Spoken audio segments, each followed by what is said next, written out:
welcome to a very special birthday episode. Yes, you guessed it, today is my birthday, and I decided what's the best way to celebrate your birthday than but talking about trauma, of course. So I've been, in my true ADHD fashion, like obsessively thinking about what I want each video to be, and I keep bouncing back and forth.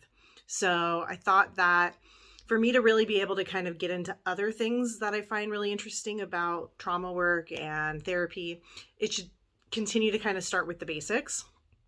So one of the things that I decided that I wanted to talk about today is kind of what triggering is. Okay, so I know like being triggered has this kind of, there has a stigma. Nowadays, I know that people sometimes use the word incorrectly. And so when other people hear it, they may kind of go, oh, eye roll. But being triggered is a real thing. And I just wanted to kind of help people understand what that really means physiologically, to help kind of better validate themselves and even explain it to other people in their life. So trauma work, what we discuss a lot about is like how abuse, trauma, stress, right? That's the kind of more normal way of calling it, affects our body. Anyone who's done therapy will tell you that one of the things they kind of push a lot is CBT, cognitive behavioral therapy. And it's all about like reframing and how you think about things. The problem with that in the trauma world we've realized is that when our bodies are upset, so dysregulated, we're not able to process information. Okay. So the language part of our brain shuts down. So we're not really able to kind of do this like cognitive CBT type reframing. And it's really frustrating because that's pretty much what all therapists are like, hey, CBT, you're not doing it right. It's not working for you. And so what I wanted to kind of help you understand is it's not you that's the problem with why CBT isn't working. It doesn't work for anyone when we're really upset. So when we're dysregulated, what's happening is our bodies are sending signals. Okay, so instead of working from the brain to the body, we actually want to start with the body and how it affects the brain. So just like animals are really instinctual. So you're going to see an animal, like they hear a sound, they're going to start running before they sit and think, right? They don't go, oh, I wonder if there's a predator that's about to get me. What should I do? They just react. And we're not that far off. So what you'll find actually is like when we sense something in our environment that's causing us distress, our bodies really they tense up and they start like reacting.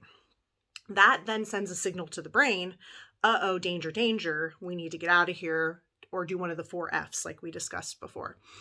At that point, you can't really think. You can't, be in the mirror reframing how I'm beautiful and I'm smart and I'm wonderful. When we're stressed and tense, it's not absorbing that information. So what we're going to do like in this kind of journey is understand like what like being dysregulated feels and looks like, and different tips on how to regulate ourselves so that some of these more higher level therapies can work. But before we get all to that, I want to talk to you about being triggered. So triggered is another word I would say for dysregulation. What happens when we're being triggered is that our body is responding to a threat that it has learned. So there's going to be a difference between being like triggered and responding to a current threat. So when we've had abuse or trauma, because our body wants to protect us, it grabs all this information that's happening in the moment and it associates it with that bad feeling. That may be music or smells or a day of the week. The body goes, this thing sucks. This is what I can absorb. And that's what it's left with. Now, the brain wants to filter information into memories. Okay.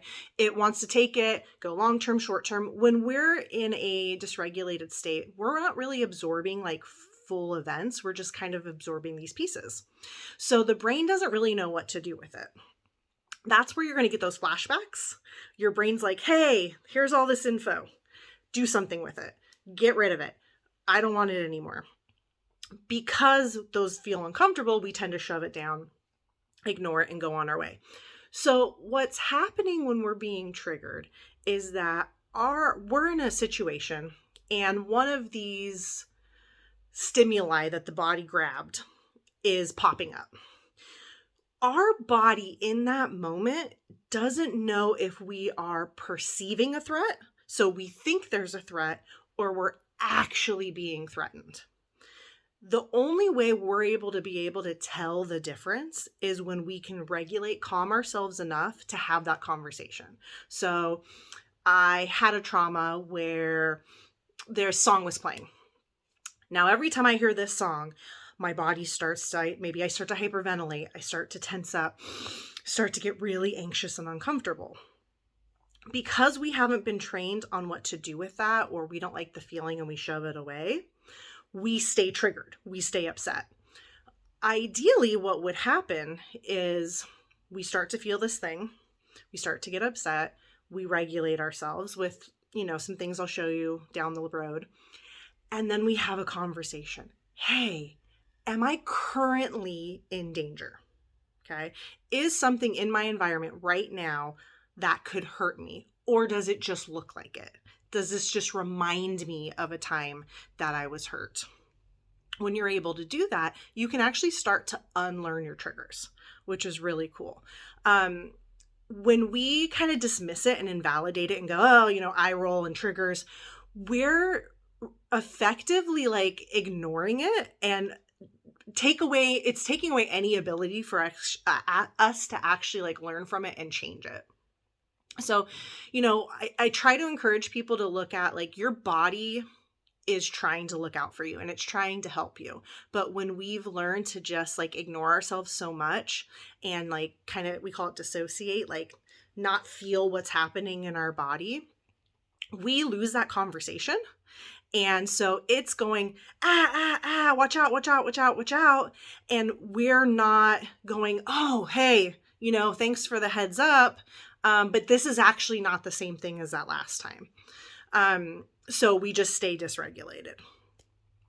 Now I would love to go down the rabbit hole of this and like go on and on and on and on and on and discuss even more information about it. But I figured I'll kind of just leave you with that for now. And if there's any part of that doesn't make sense or you feel like is kind of confusing or you disagree with, I would love for you to leave a comment so we can kind of like break it down even further.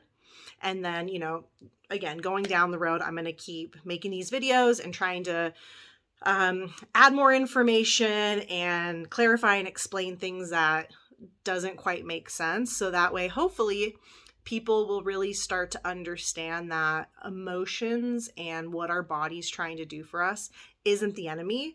It's not a bad thing. And the more that we can work with it, the more that we can heal ourselves and actually learn a lot. So, thanks for hanging in there and listening.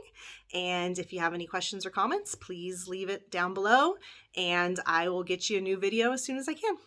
Thanks. Bye.